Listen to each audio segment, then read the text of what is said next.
Pro Group Management, workers' comp that works for you.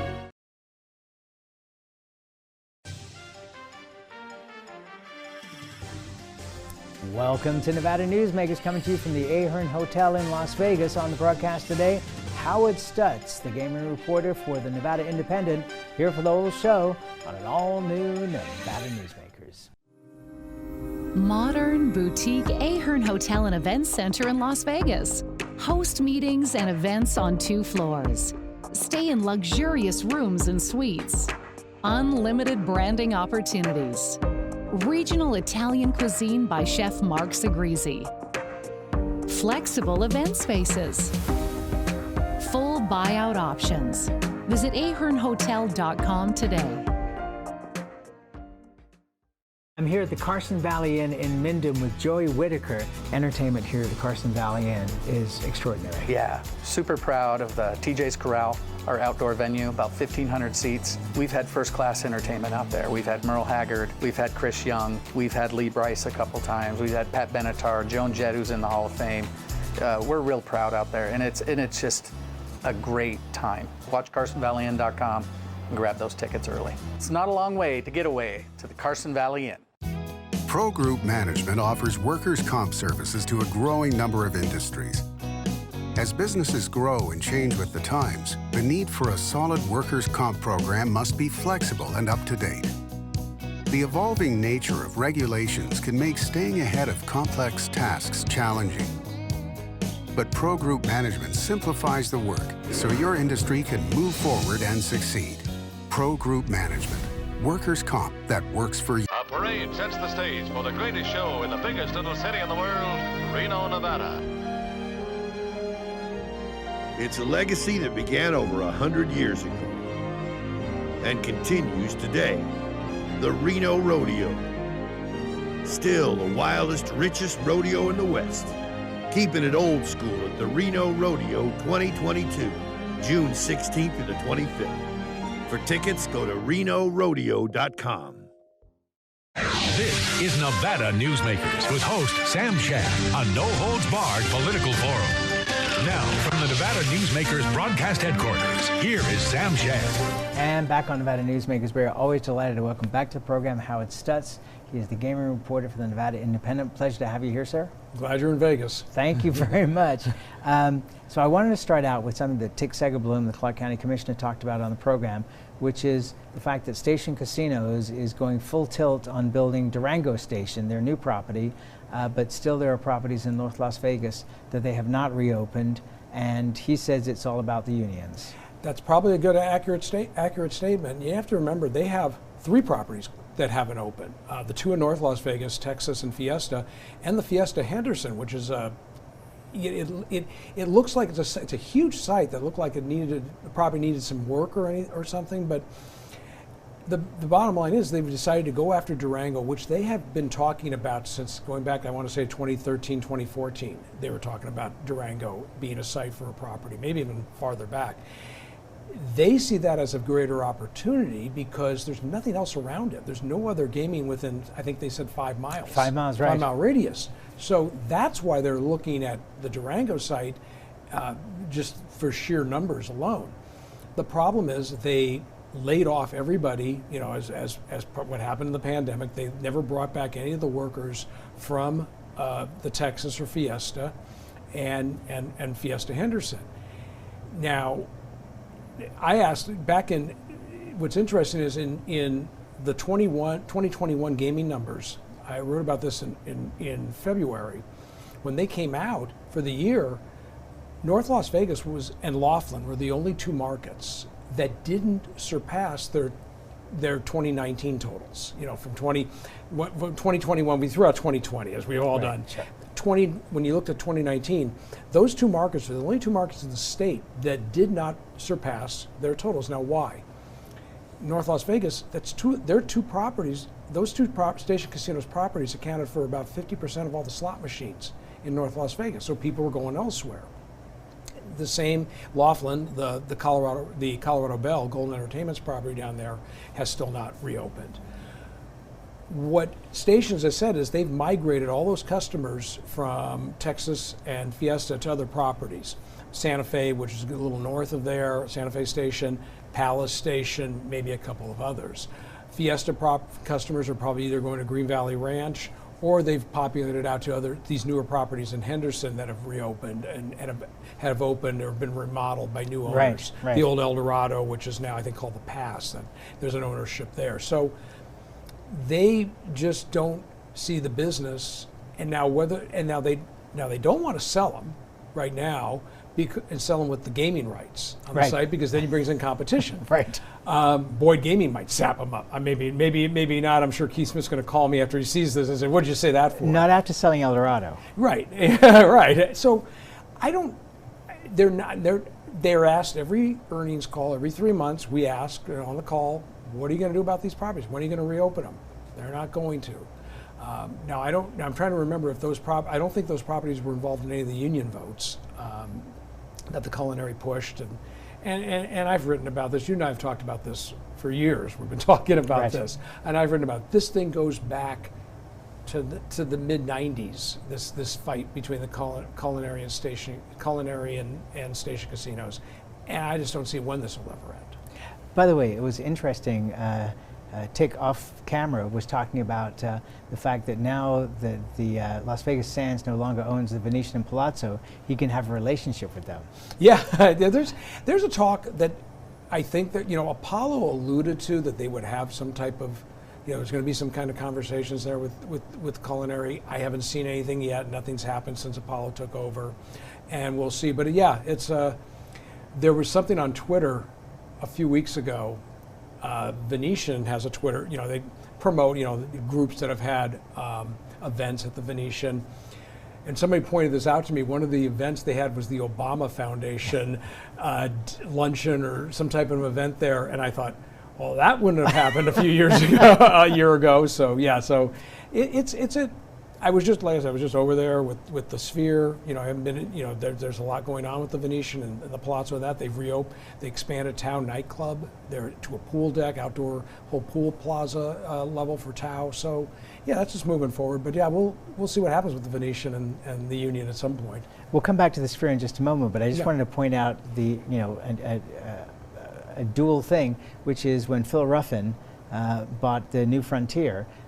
He changed it from non-union to union instantly and solved that 6-year strike. Right, that was the whole idea when that strike was going on for 6.5 years, and Phil comes in.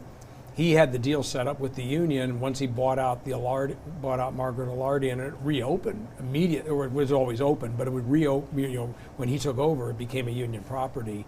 And Phil's always maintained a decent relationship with the union, and even over at Treasure Island and on over to Circus. So we'll get a shot of it to add into this story. But as we sit here at the Ahern Hotel on West Sahara, we're right opposite a giant field that's used for festivals that is part of Circus that Phil Ruffin purchased, and you think that you've got the ideal thing for it. Well, there's been the talk. Oakland A's have been talking about looking for a site here to build a stadium. Right now they're looking at the Tropicana. We know that the Tropicana, it's pretty well publicized that's one of the sites they're looking at. The other site, from my understanding, is behind Bally's and Paris, the site owned by Vici. Phil Ruffin's got that site alone, that festival site. He bought over 100 acres when he purchased Circus and everything here from MGM. That would seem to be the ideal location. It's off Sahara, right out the corner of the Strip of Sahara. It would have access from 215. Would be just a perfect site to land everything. You can build the stadium, parking. You can do the urban village that they do around stadiums now, where you have dining and entertainment and retail that builds up to so it's nothing, not just the stadium, it's everything else around it. But that doesn't seem to be talked about right now. So I just noticed it when we were sitting here getting ready to do the interview, and I went, oh, there's the location, but nothing's going to happen with it right now. Yeah, and it's interesting because as one looks at so many of the properties and the expense of dining, say for example, I'll just use Wynn as an example, but you could go to almost any high-end property. The pricing in restaurants is so high, and Circus is one of the few value properties where somebody who is not a gazillionaire can afford to go and have dinner at less than $150 a head. And that's true of a lot of the places, and then even the park. which is right next Park Hotel, right next to the T-Mobile Arena, where the Golden Knights game. Where you see Italy in the park is just mob with Golden Knights fans. And maybe for concerts too. They people go in and out of there. And some of the smaller restaurants along that park area, that outdoor retail, that outdoor area, they have restaurants along there that people go to. That's been the argument about the restaurants are too high priced. Stadium food is very high priced. Shows. The shows are very high priced. So, but yet they're packed. They're packed. I'm waiting to see.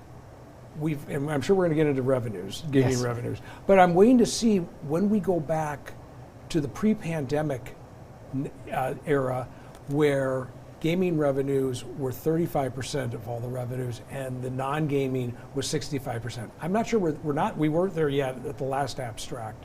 Now the next one that'll come out in January of 2023, maybe we'll probably see that narrow a bit, and that's what we're waiting on. Yes, because this is so skewed to people just playing slot machines. It's unbelievable. All right, so I just want to hit on one more thing about station casinos. I was over at Palace Station the other day and dining at one of their other restaurants and looking at that empty buffet. And up in Reno, the Atlantis you've written about many times, their buffet is going gangbusters. They just had a gourmet Mother's Day buffet, $80 a head, $79.99. We judge the economy of Reno by how much the Atlantis charges for their gourmet buffets. Why is it that they're able to do it and stations isn't? They came right out and said during the pandemic, when they were reopening, they weren't going to open buffets, which nobody did because of all the concerns with with health and safety protocols.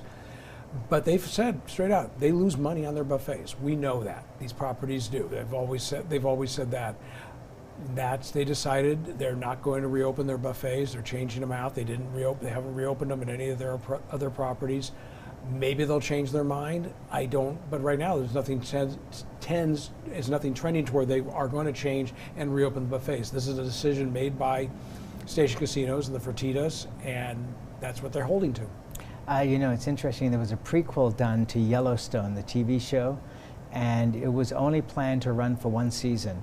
At the end of that season, it was so popular, and when the public found out that it was only one season, they had a fit, and they are now doing a second season. I wonder if the public is going to respond to buffets and go, "Hey, where's our buffets?" I think if they would have, if they wanted to, it would have happened by now, and it hasn't. So I don't know if they're getting that kind of complaint from their guests. Now they have said on their most recent earnings call. Because they were asked about gasoline prices, and they said that the inflationary numbers and high gas prices has seemed to diminish some of the spending by their lower level customer, they're lower on the database. Basically, they're slot players, and they go in and they're looking for buffets. That might be a reason that customer is not coming back right now. They're saying high gas prices, but maybe it's the buffets. I don't know, but it's a good question to ask them. Maybe you get Frank and Lorenzo on the show next. Yeah, I'll work on that. I have a friend who has some connections there. Let's talk about the revenues, because this $1 billion a month thing, we had Mike Lawton on the show, as you know. How long do you think this can keep going? Well, as we're sitting here, when we're taping, we don't know April's numbers yet, and by the time I guess the show airs, we'll have April's numbers. Yeah, I wouldn't be surprised. Now I'll make a prediction, and I'll get beaten up for it. Okay, but does it involve dynamite? Yeah, I think April will be $1 billion a month. Now maybe I'm wrong, but this seems that's where it's trending. Now we heard a lot of comments on the last earnings call from Tom Reeg, the CEO of Caesars, because in April we have the NFL draft here. And I went out to the draft on one day, did a story. It was mobbed.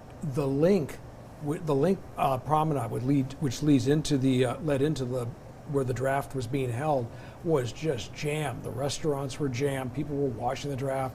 You saw people in every T-shirt or costume for their favorite team.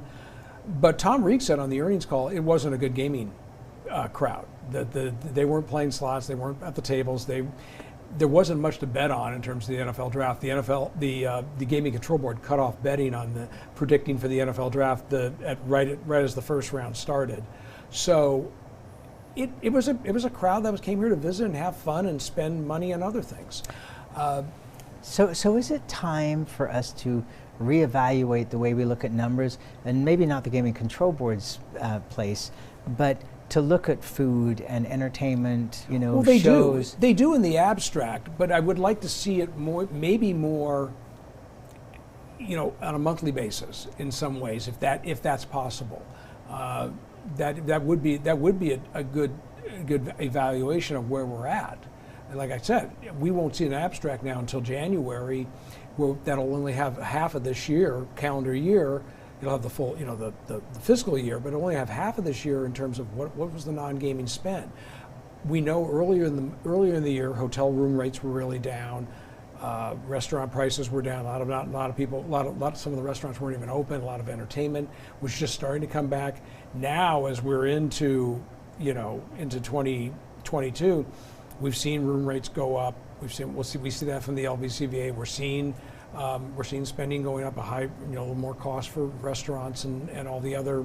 Well, and we're seeing $800 room rates at hotels, which invariably says to me that that's the price where we're already sold out. If you're willing to spend $800, we'll move somebody out of your room or out of their room and put you in. Well, you had some events, and what we don't have right now is also we're still awaiting the midweek convention business. We haven't seen that yet come back.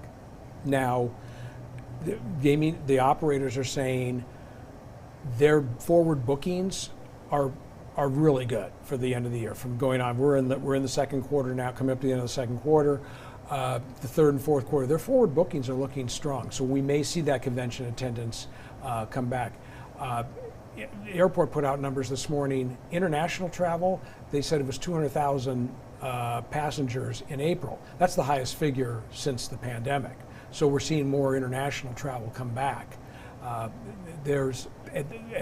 Chris Jones, who is oversees marketing for Harry Reid International, told me, he said you're seeing the load factor is huge. So they're putting more flights on because they're getting the passengers for international travel. So when we see the convention business, the international business come back, that's really we're going to see an uptick, and maybe this game back to the revenues, this $1 billion a month, won't change. I still don't know how we're getting it.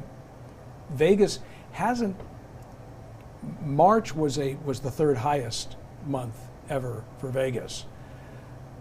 Reno is somewhat flat, but they're up. The Northern Nevada. I just don't know where this is all coming from. It's just amazing numbers. Reno is flat at a really high number. Right. It's not like they're flat because things are going badly. Things are going really well. Let's take a break because we have to make some money here, pay some bills, and we'll be right back. As you know, Reno is booming.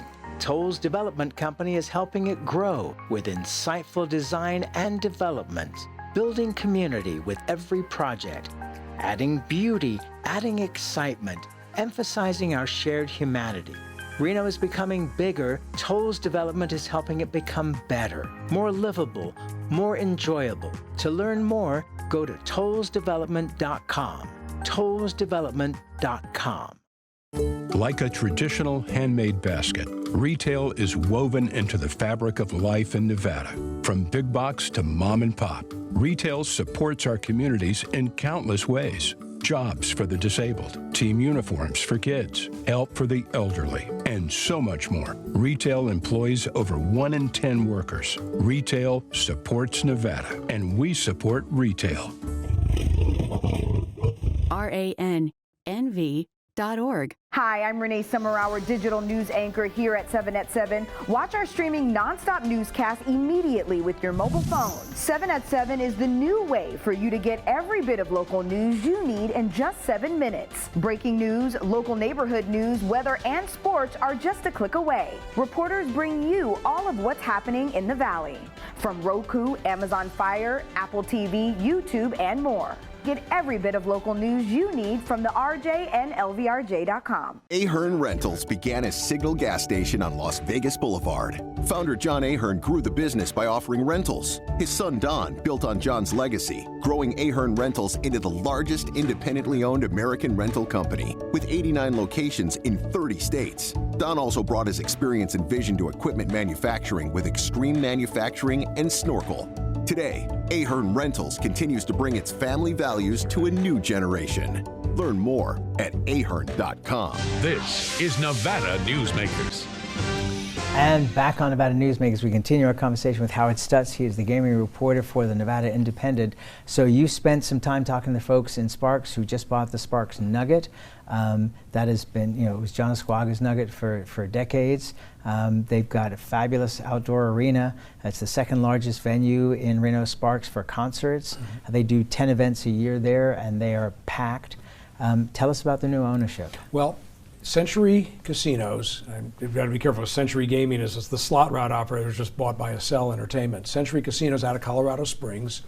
They own 2 casinos in like 3 different states. I think it's like 5 casinos in 3 states what it boils down to. Plus they have casinos in Canada, some properties up in Alberta, Canada. They've been looking at Nevada, and they came in, made a $195 million offer for the land and for the buildings for the Sparks Nugget. They see a lot of opportunity there. They talked about the economics of Northern Nevada, the non-gaming economics up there with the technology and the jobs and the market up there, which is a good thing for Northern Nevada. So they're a small regional player. An analyst on their earnings call, an analyst asked them about Northern Nevada. They think that the Nugget will increase their revenues by like 25% once they take over. Now that's probably not going to be till next year. They won't take over the property. They're going through licensing. It's a brand new company. That's what's also exciting. It's a brand new company coming into Nevada. They're new. They're not here. They're from Colorado. So it's a new operator for Northern Nevada. Not just going to be the Caesars, and not going to be just Monarch. Yeah, it's a new operator, so that'll be good for the market. To say the least. Let's take another break, and we'll be right back. And then we got the Nevada Builders Alliance has been protecting the interests of the construction industry for over 50 years. Our programs save members thousands of dollars every year and allow them to provide much-needed benefits to their employees. Our industry also allows Nevada to grow. If you're thinking about a career in the construction industry, reach out. And if you haven't thought of a career in construction, what are you waiting for? We are the Nevada Builders Alliance. Each day, the Children's Advocacy Alliance partners with leaders, legislators, and families across Nevada to improve children's health, education, economic well-being, and safety. We recognize Nevada will be no better than the state of its children. Be a part of this change. Be a supporter of the Children's Advocacy Alliance. For more information, go to caanv.org. Southwest Specialties has been making the homes and businesses of Nevada beautiful for more than 20 years. Their experienced designers and craftsmen create the walkways, backyards, water features, and a variety of outdoor cooking areas that add curb appeal and value to your investment. Call today or visit them at their website and see how they can make your outdoor spaces special. Southwest Specialties, creative, distinctive, beautiful. With Nevada's only transplant center and verified burn center, the science is here. With award-winning cardiologist and the state's only dedicated heart failure clinic, the talent is here. With Nevada's most advanced robotic surgery, the technology is here. And with the Silver State's only designated pediatric trauma center, hope is here. All because we are here. UMC. This is Nevada Newsmakers. And back on Nevada Newsmakers, we continue our conversation with Howard Stutz. He's the gaming reporter for the Nevada Independent. So when the Rio was bought by Harrah's, they took what was the hottest casino and playground and essentially destroyed it. I was at the Cosmopolitan the other night. It was packed. It was exciting. It was young. It was sexy. Please, MGM, do not destroy this place. Your thoughts? And I don't think they will. It's a different property than any of their other properties, and it's a different customer base. They wanted to get that customer base. That's the big one, the connection. It's the only spot south, from Flamingo down to Russell. They did not control the gaming, so now they control that. And that's a whole different customer base than they get in any of their other properties. Now they'll move those customers into their rewards program eventually, but they're keeping the same management team, keeping the same operations, so I don't think they can mess it up. Don't change a thing. Yeah, I don't think they will. It's a good property. And Howard, always love having you on the show. Anytime. Thank you so much, my friend. Anytime. And we'll be right back. I'm here at the Carson Valley Inn in Minden with Joey Whitaker. One of the things I love about the Carson Valley Inn here in beautiful downtown Minden is CV steak. I have eaten here so many times. Tell folks what they can expect when they come here to eat. It's a beautiful room, great service. We have certified Angus beef, seafood, lamb, a great range of appetizers, and wonderful desserts. Jean-Michel's done a great job of selecting some beautiful wines for us. The customers love it, and we've got a great selection of cocktails as well. It's not a long way to get away to the Carson Valley Inn. A bird's eye captures its surroundings at different heights. At Brian Culpa Photography, we can make your imagination soar over buildings, parks, cityscapes, and beyond. Brian's images tell the story and get the job done. If you need a new perspective to tell your story, contact Brian today. Brian Culpa Photography. Experience the bird's eye view at brianculpaphotography.com. Safety is the #1 priority for the trucking industry. Over $7 billion a year is spent on technology like this electronic eye that will apply the brakes automatically. But the most important factor for safety is the truck driver. These hardworking men and women who safely move over 70% of our nation's freight and 94% of Nevada's. We thank you because trucks move America forward. What do you count on? You count on your power every day. At NV Energy, we've always powered what's important to you, but we're not looking at the past. We're focused on the future. While our standards are high, our rates will remain low. And our commitment to renewables isn't just meeting standards, but leading the way. Because you can count on more than just your power.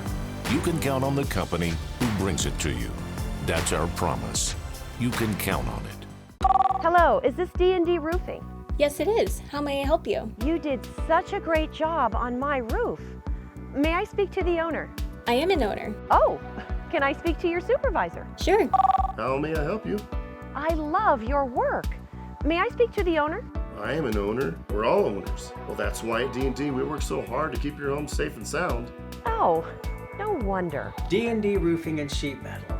Local, employee-owned, here for you. Nevada Newsmakers Studio is located at the headquarters of the Nevada Trucking Association. Motion and purpose are a truck's greatest virtue. That's it for this edition of Nevada Newsmakers. We'll see you on the next broadcast. Thanks for watching.